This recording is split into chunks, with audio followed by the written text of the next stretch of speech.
যে এটা আপনি জানেন যে আমাদের দলের চেয়ারম্যান জনাব তারেক রহমান এই এলাকা থেকে নির্বাচন করছেন, ঢাকা 17 আসন থেকে। এখানে আসলে গুলশান বনানী ক্যান্টনমেন্ট বাসান থেকে আসলে দুই ধরনের ভোটার রয়েছে। একদম সমাজের উচ্চবিত্তরা যেরকম রয়েছে, আবার পিছিয়ে পড়া একটা জনগোষ্ঠীও এখানে রয়েছে।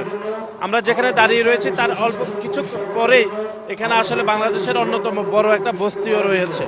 সুতরাং আমরা মনে করি যে জনাব তারেক রহমান যে পিছিয়ে পড়া জনগোষ্ঠীদের জন্য উনি যে পরিকল্পনাগুলো করেছেন, বিশেষ করে আবাসনের ব্যবস্থা, এখানে গ্যাসের সমস্যা, বিদ্যুতের সমস্যা, এবং যারা ওই অঞ্চলে থাকে তাদের ছেলে মেয়েদের পিছিয়ে যাচ্ছে বিশেষ করে পড়াশোনা, সেগুলোর বিষয়ে উনি ওনার পরিকল্পনাগুলো এখানে আজকে দিবেন।